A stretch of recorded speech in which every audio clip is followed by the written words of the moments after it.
काय मजेत गेले हो? काय सगळीकडे आनंद आनंदच होता नुसता. पण आता लागा लागन कामाला. कांदा कुठपर्यंत आला आपला, काय म्हणतो? आज उद्या मध्ये चलते शांता. आता याच्यापेक्षा जास्त ठेवलं ना तर मग ते खराब होऊन जाईल. तर मग आता घुघू घुघू करू नको. झाले सण वारं सगळं झालं, होळी झाली सगळं झालं. आता चल ते कांद्याचं बघून घेऊ, आपण काहीतरी काढून घेऊ. हा बरोबर म्हणता तुम्ही.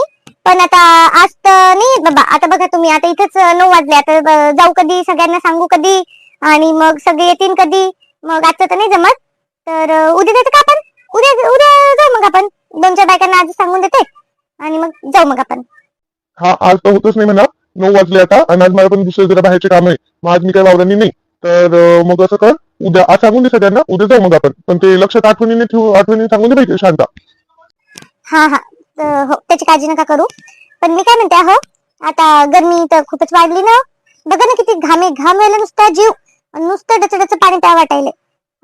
तर मग मी काय म्हणतो ते हो, बघ बेटा शांता, काय हे करते. मी काय म्हणतो, तुम्ही काय म्हणत होते, मन पटकन काय म्हणते ते माणूस घ्यायचं असतं सकाळी सकाळी, आणि ते सिगरेट लांबण लावते तुझं.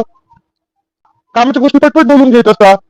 सिगरेट लांबन म्हणजे कामातच बोलू लागले ना. मी काय तुमच्याशी गप्पा मारू लागले का अवांतर? काही ना काही कामातच बोलत असेल ना मग. हा कामाचं बोलती, पण जरा पटपट बोलत जा ना. मी काय म्हणते, मी काय म्हणते, पटपट बोलत ना. माणसाने कोण दिलं तेव्हा तर जाते तिकडं, मला बोलायचं तुमच्याशी. जातो मग, जा तिकडं. हो तर काय, काही बोलू बोलू नको म्हणती. काही बोलत तुला की फुगायचो. लांबण लावत राहती.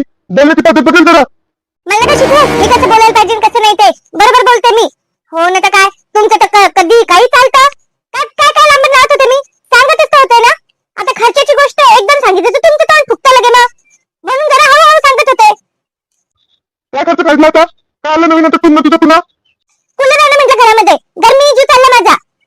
नाही तर काय, पंखा पण नुसतं गरम वारा फेकत बसते. दिवस दिवसभर लायला येऊन जाते माझ्या अंगाची नुसती गरमीनी.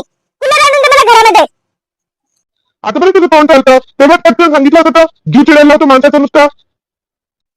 आले तुम्ही मोठे. तुमचा तर कधी जीव कशावर चिडत राहतो. निमित्त पाहिजे तुम्हाला नुसतं. मला कूलर आणून दे, मला सांग. हे जर तेव्हा नीट सांगितलं असतं तर कशाला चिडलो असतो मी? मला काही इकडचं तिकडचं सांगू नका. मला कूलर आणून द्या आणि बस. हा बघतो मी, कूलर आणायचं मी आणायचं कधी आणायचं बघतो मी. मला नको शिकू. ते आठव माझं जा. चहा पण बाहेरच घ्या. मोठे आले ना तुम्ही, बाहेर घ्या आता चहा. मी नाही ठेवत, रिकामी नाही मी चहा ठेवत बसायला तुमचा. असं का? बाहेर घेऊ का चहा? घेतो मी. 100 दुकान आहे बाहेर चहा विकणारे. राहू दे, नको टाकू. हा हा, जा बाहेरच घ्या चहा. चांगलं फ्रेश वाटत होतं सकाळी सकाळी. सगळा मूड खराब करून टाकतं बाबा हे. खरं बाबा, आता पूर्ण दिवस किचकिचीत घाण जातो माझा. जाऊ दे मेलं, काय किरकिर घालता सकाळी. काहीतरी बोलले होते मी, चांगलंच तर बोलत होते ना. आता खर्चाची गोष्ट आहे म्हणून थोडं हळूहळू बोललं, थोडं प्रेमाने बोलत होते. काही नाही, इकडचा तिकडचा राग असेल. आता हे काय चिडण्यासारखी तरी गोष्ट होती का? जाऊ दे, आता तसंही माझा मूड खराब झालेलाच आहे. आता मी जरा जाऊन ज्योतिषीच बोलून येते. टर चालली नुसती गावामध्ये तिची माझ्या पोरीबद्दल विचारण्यात येते. तिला म्हणजे काय बोलायचं ते एकदाच बोलून घे माझ्या समोर. लोकांना जाऊन सांगायची गरज नाहीये. आणि आता माझ्या कानावर यायला नाही पाहिजे, नाही तर अशी झोपटते तिला तिथंच झोपटून काढते चांगलं.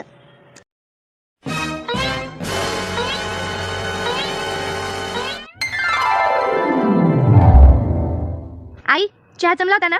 आता आम्हाला कसं दोघांना थोडं कमी साखरेचाच प्यायची सवय लागली, आणि तुम्हाला लागतो जास्त साखरेचा. मग जमला होता का याच्यापेक्षा थोडी जास्त साखर टाकत जाऊ? नाही जमला होता, काही हरकत नाही. चांगला झाला होता, मस्त झाला होता. आता जेवायची काय तयारी करायची मग बाई? कांद्याच्या पातीचं पिठलं करते म्हटलं आई. आवडेल का सगळ्यांना? बाबा खातीन का? चालतं ना, कांद्याच्या पातीचं पिठलं जमतं बाई, आवडतं मला तर. आणि छान छान मस्त. मग मी भाकरी टाकू का त्याच्यासोबत, कांद्याच्या पातीच्या पिठल्यासोबत? नको नको नको, राहू द्या. मी पिठलंही करते आणि भाकरीही करते. ते नाश्त्याला पोहे करून ठेवलेले आहे, तर ते देते आता पहिले सगळ्यांना. गरमागरम मस्त त्याच्यावर कांदा लिंबू आहे सगळं छान. तर मग ते देते आणि मग स्वयंपाक करून निवांत. आई काय म्हणता? हां चालतं, तसं पण चालतं. कांद्याची पात मग देऊन दे मला, मी थोडी साफसूफ करून चिरून ठेवून देते मग तुला. हां ते जमतं. आणि मग लसूण पण द्या मला सोलून. शीला, ए शीला, शीला. बाई शांताबाई आली वाटतं. शांताबाई पण काय खालूनच आवाज देती. बघ ना काय म्हणते ती. कशाला काही आवाज काम असन म्हणून आवाज देत असन. बघ तू काय म्हणते शांताबाई. खालूनच आवाज देऊ लागली. ये ना वरती जरा. नाही नाही बाई शीला, माझं तुझ्याकडे काम आहे थोडं. तूच ये खाली. येत असेल तर, मी नाही येत वरती. बरं बरं थांब आले. आई मी बघते शांताबाई काय म्हणते ते, खाली जाऊन येते. तुम्हाला पोहे देते नाश्त्याला, तुम्हाला आणि बाबांना, आणि मग मी खाली जाऊन येते. राहू दे पोहे राहू दे, मी घेऊन घेते पोहे. त्याचं काय एवढं, तू हे कर, जाऊन ये पटकन काय म्हणते ते. बरं मग तिथे ठेवलेले गरमचे घेऊन घ्या आरामात. हो हो. बाप्पा शांताबाई काऊन असं एवढं तोंड फुगून घेतलं आणि लाल लाल गुलाबी करून ठेवलं टमाट्यासारखं? काय झालं तुला? शिला, माझं डोकं एकदम फिरलेलं आहे. इतकं मला असं सनसनून डोकं निघतंय माझं. तू चलती का माझ्यासोबत त्या ज्योतीकडे? अगं पण शांताबाई तुम्हाला सांग, तू तिच्यावर एवढी चिडली शांताबाई? अगं ती तशीच आहे बाई, ती अशीच डोकं लावत राहती, तिला काही काम धंदे नाही ना, मग ती अशीच डोकं लावत राहती. तू कशाला तिच्यावर एवढे डोकं खराब करून घेती? नाही, माझं डोकं काय फक्त तिच्या याच्यावर खराब नाही झालेलं. माझं डोकं असंच खराब झालेलं आहे. ह्यांनीच माझं डोकं खराब केलं आज. तर तू चल बाई, मग आज मी ते प्रकरणच बंद करून टाकते. तसे माझं डोकं सणकलेलं आहे. आज मी तिला बोलते एकदाची मोकळी आणि तिला सगळं बंद करून टाकते. नाही तर उगी ती माझ्या हात धुवून मागे लागली. बरं चल मग.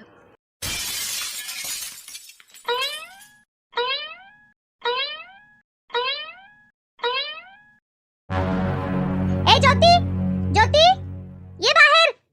काय शांताबाई, कशाला आवाज देऊ लागली मला? ये इकडं, बोलायचं मला तुझ्याशी जरा. ये इकडं. का ग ज्योती, तुला काय त्रास आहे का माझ्या पोरीचा आणि माझा? बघू लागले मी. काल ती शोभा आलती सांगायला मला, लगेच तिच्यापर्यंत जाऊन गाराणे केले तू. तुझ्या माझ्या पोरीने तुझ्या इथल्या कैऱ्या तोडल्या म्हणून. एक तर माझ्या पोरीने तुझ्या इथल्या कैऱ्या तोडल्या नाही सगळ्यात पहिले तर, आणि दुसरी गोष्ट एकटी माझी पोरगी नव्हती तिथं. तुला त्रास काय माझा की तू माझ्याच नावाचा बदनामा करू लागली पूर्ण गावभर म्हणून? हे बघ शांताबाई, मला तुझी पोरगी दिसली आणि मला सगळ्यांनी सांगितलं तुझ्या पोरीने केलं म्हणून, आणि शोभा माझी मैत्रिणी म्हटलं. मी काय गावभर नाही करत फिरते म्हटलं. हो हो माहिती मला. त्या दिवशी मी चालले होते ना तुझ्या मागून, तू आणि ती लीला नाही का, तिच्या मागून चालले होते मी. मग मी ऐकलं तुमच्या दोघींचं बोलणं सगळं. हो ना तर काय, तूच का ना भरू लागली इकडं तिकडं. सगळेजण मला विचारू लागले तुझ्या पोरीला काय वळण लावलं, तुझ्या पोरीला काय वळण लावलं. अरे लेकरू येते, सगळ्यांचे लेकरं हे कर मस्ती करतात उन्हाळ्याच्या सुट्ट्यांमध्ये, आणि तू आली मोठी हे करणारी. आता हे बघ, शेवटचं सांगते, माझ्या पोरीबद्दल काही बोलायचं नाही. शांत बस आहे, शांत बस शांताबाई. जास्तीची टटर करू नको, बडबड करू नको जास्तीची. एक तर तुझी पोरगी आली ती चोरायला, आणि पुन्हा तूच मला येऊन शिकू लागली. सांगन मी, माझ्या मैत्रिणींना सांगितलं मी. तू नाही सांगत का तुझ्या मैत्रिणींना? मला काही पाठीमागे बोलायची सवय नाही, मी जे बोलते ते तोंडावर बोलते. हो ग, आली मोठी तोंडावर बोलणारी. माहिती मला काय गुणाची, तून काय तोंडावर बोलते काय नाही बोलत ते. अख्ख्या गावभर तर करत फिरू लागली माझ्या पोरीचं. स्वतःच्या घरात लक्ष दे जरा. तुझ्या दोन्ही पोरांकडे लक्ष दे ना. कशाला माझ्या पोरीवर नजर ठेवती? मी नव्हते आले तुझ्या पोरीवर नजर ठेवायला, ती आलती माझ्या शेतामध्ये, कळलं का? आणि तू सांगितलं असेल ना शांताबाई, तुम्हीच सांगितलं असेल ना की जा बाई ज्योतीच्या तिथं लय कैऱ्या आलेल्या आहेत त्या हे करून घे. ऐ भीक नाही लागलं म्हटलं आम्हाला की तुझ्या वावरात पाठवून. माझ्या पण वावरांनी आहे 2 झाडं म्हटलं. विकायला नाही आलं तरी घरच्या खाण्यापुरत्या कैऱ्या आहेत आम्हाला. हो ना तर काय, आणि जर नसतील पण आल्या ना पैसे देऊन विकत घेईन मी. काय पागल कुत्रा नाही चालू तुझ्या वावरात पाठवून माझ्या पोरीला म्हणून. तू माहितीये ना काय माजलेली आहे म्हणून तू. माजोडी म्हणती का शांताबाई? जरा तोंड सांभाळून बोल ना, तुझ्या घरचं थोडी खाते मला माजोडी म्हणायला. घमंडी आहे ना ज्योती तू, एक नंबरची घमंडी तू. हात धुवून माझ्या मागे लागली. मला माहिती नाही का कैरीचा आता एक नुसता बहाणा आहे तुला. माझ्यावर राग काढायचा होता तुला. हा मग आहेच मला तुझ्यावर राग शांताबाई, नाही असं नाही. तुला नवीन मैत्रिणी भेटल्या तर तुला काही मैत्री तोडली माझ्याशी? मैत्री मी नाही तोडली. मैत्री मी नाही तोडली. कोणी तोडली मैत्री? तू तोडली. आणि कशा पायी तोडली? तुझ्या घमंडा पायी तोडली तू. मी येत होते तुझ्याकडे, तू इथे राहायला आली तरी पण मी तुझ्याकडे येत होते, कळलं का? तू आली का एकदा तरी माझ्याकडे? मी एवढी आजारी पडले, मला ते काय हे चावलं, खेकडे चावलं मला, तरी साप चावलं तर मला आली का एकदा तरी भेटायला आली तू तोंड घेऊन? आली मोठी माझ्याकडे मैत्री तोडणारी. अशी मैत्री नको मला. कामापुरतं मामा आहे शांताबाई तू नुसती. तुला मैत्रिणी नव्हत्या दुसऱ्या तेव्हा तू यायची माझ्याकडं, आणि जसं तुला दुसऱ्या मैत्रिणी आल्या तसं तू माझ्याकडे येणं बंद केलं. असं काही नाहीये, काही नको बोलू माझ्याशी, कळलं का? हो ना तर काय, जेव्हा माझ्या दुसऱ्या मैत्रिणी होत्या ना तिथं, तेव्हा पण मी यायची तुझ्याकडं. कधी तुझ्या आवडीचा भात केला घेऊन येत तुझ्याकडं, कधी भाजी केली घेऊन येत तुझ्याकडं. आणि तू काय करायची?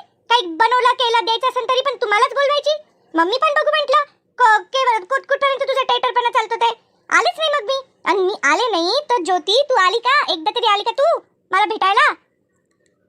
आणि भांडणं करायचा तरीका पण काय शोधलावं ज्योती? तू इतकी गेलेली असं माहिती नव्हतं मला. हो ना तर काय, आपल्या भांडणं आपल्यामध्ये राहायचे होते ना. माझ्या पोरीचा कशाला बदनामा करत सुटली जिकडं तिकडं. तोंड सांभाळून बोल शांताबाई, तोंड सांभाळून बोल. मला गेलेली म्हटली तू? गेलेली म्हटली शांताबाई मला?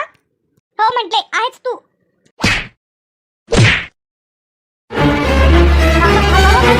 शांताबाई अरे बाप काय चालू रे काय कशा भांडता ज्योती ए ज्योती चल चल घरात अहो थांबा तुम्ही, हिला सोडतच नाही आता. सोड शिला मला, हिला सोडतच नाही मी आता, हिला दाखवूनच राहते आता. वय ज्योती इकडा हो इकडा चल शांताबाई घरात, घरी चल. भांडत राहते कुठं पण, चल. शांताबाई जा घरी कशाला भांडता कुठल्याही कारणावरनं जा घरी नंतर बोलू शांततेने भाऊ जरा समजवा हिला, हिला जरा जास्तच घमंड चढलेला आहे. समजा तिला, माझ्या पोरीची बदनामी करू लागली ती गावभर. हो हो सांगतो शांताबाई मी तुम्ही पण जरा शांत राहा चल चल ज्योती घरामध्ये